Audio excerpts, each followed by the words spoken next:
welcome to my Atari 5200 review. Oh yes, I have a lot of interesting things from this Halloween rabbit basket here. I have things like that old extraterrestrial videotape that never seemed to work right in the VHS player, or the videotape players. I have those, just kind of spook you out a little bit. I have these exorbitant and optominous white Crayola crayons that I never find any uses for, and I just keep them because I can. Oh, yeah. Or you children are so spoiled. You need all those white crayons. Maybe you need a stress ball here so you could get the goat cheese over the mountains here by Julian. Oh yes, you're probably hoping that I will remember your grandparents as someone like this penguin, like, oh hey, look at me, I'm a proper penguin. I come from some mysterious part of Canada that pretends to be Santa's frosty South Pole in the summer. And yeah, that's a Hollywood cliche. You're not going to fool me on that one. But hey, I'm going to review a video game for the Atari 5200 Super System called Space Dungeon. Oh yes. Now this is a pretty one that I can recommend for your Easter basket, but only if you turn the rabbit around for Halloween instead. So to play a game like Space Dungeon for the Atari 5200 Super System, you have to transform your Easter rabbit into a Halloween rabbit. Because after all, there are rabbits on Halloween, right? Think of this video as kind of like a Father Goose sort of thing. Dumbus Padre, that kind of thing. And Space Dungeon was the kind of game where you would have a contraption like this joystick mantle piece, this arcade mantle metal shield that holds your controller together like a shield, and with two joysticks, you're able to play Space Dungeons as so. See? Very easy, huh? Depending on what your retro sensitivity is. Because maybe you think you're retro in some way, but hey, just when you look at this video, if you think there's something really scary in this video, okay, then you're probably from the Gen Z generation. Well, then okay, then maybe you can notch this up a little bit into the 16 years or older category, but, there's so many there are so many levels of sensitivity in America today, and even around the world, because, let me ask you this. Can you tell me, in one sentence, everything that has happened in the world in art? No, of course not. Just when you see this thing, you're looking at this shield thing that holds these numerical-looking things of these Atari 5200 joysticks. You see this and you're like, wow, this thing looks about as inaccurate and illogical as some kind of obsolete Soviet Union weapon. And, well, in some ways you are right. Because after all, look at these joysticks. At first, they seem center right, but look what I can do with these joysticks. This is left, this is right. Look. All right? Now look how...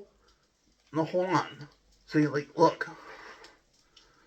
The joysticks do not really center. They just kind of float in the radius. Kind of like how a real World War II machete knife would work when it comes to approaching the enemy on those weird and interesting spectacles and concerns of nostalgia for World War II history. Just with this video that you see here, this is the kind of video that speaks of something like, it's not the kind of thing you really say to anyone who cannot eat a cheeseburger at McDonald's and be happy, but at the same time, it's not the kind of video that's for someone who can never look at the diamond in the sky with any form of confidence, just what you see here. I am like a retro jewel pirate, and I farm for those jewel crops in the galactic swans of Milky Way paths to all round rainbow bashes inside our conundrums in our freaking skulls.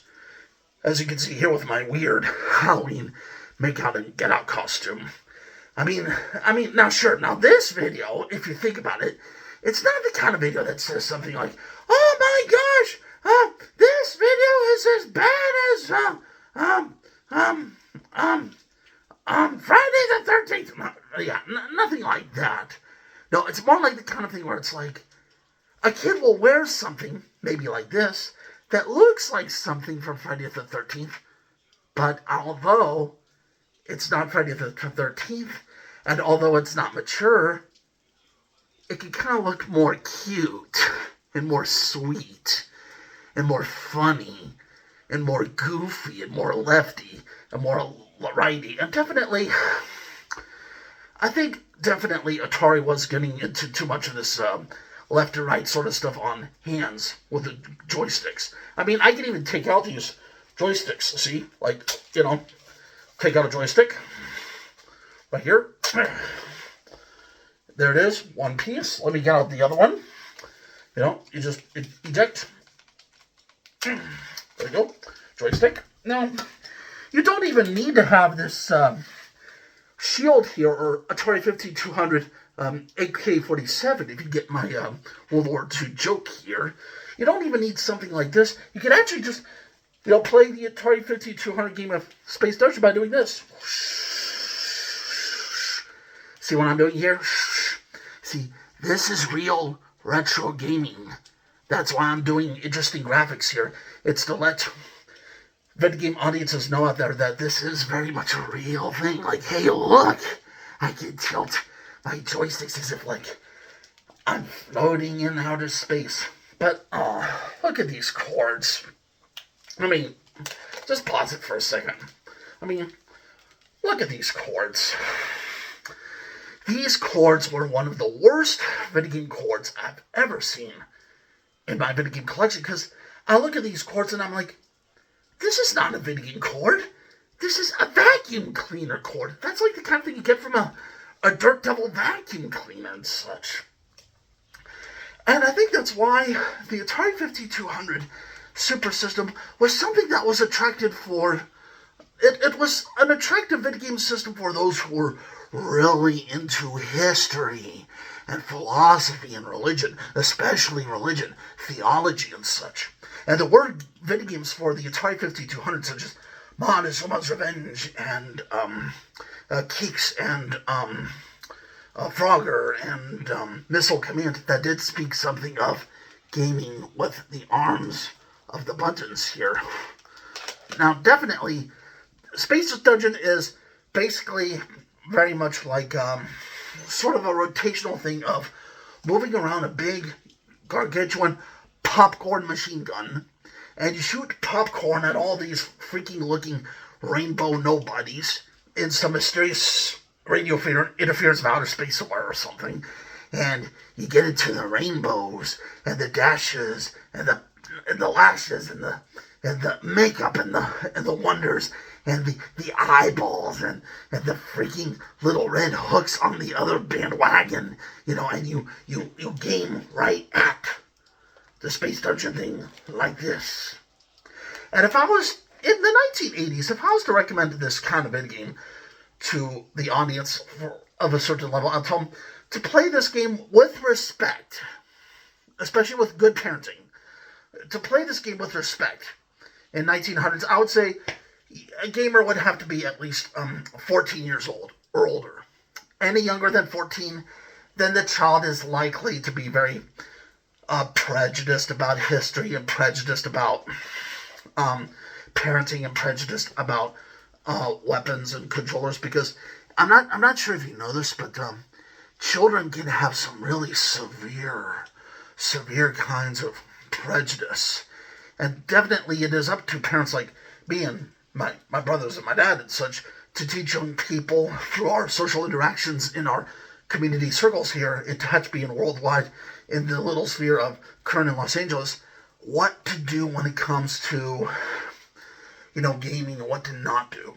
So what I'm doing here in this video, with me giving explanatory details, with me talking about how you could, like you could play a game like this as if like you're holding some kind of weird cross and bow arrow from the northern parts of Quebec, Africa, in style and fashion. If I tell like a 14-year-old child or even a 12-year-old child something like that, I think they would pay more respects to this Space Dungeon video game, even if they were not really willing to play it. But if I just simply said to a child, here, play this. You don't need to read the instruction manual. Play this. You don't need to tell your friends anything of what this game means. Just play this. Just play this and just have fun. Okay, if I did that, kind of like what the Angry Video Game Dick was doing, definitely I would get into trouble with parental guidance community standards. Because you cannot just give, a weird, like, pistol-looking joystick to a child and say, hey, play this. No. You have to be more sensitive, more religious, more theological, more philosophical.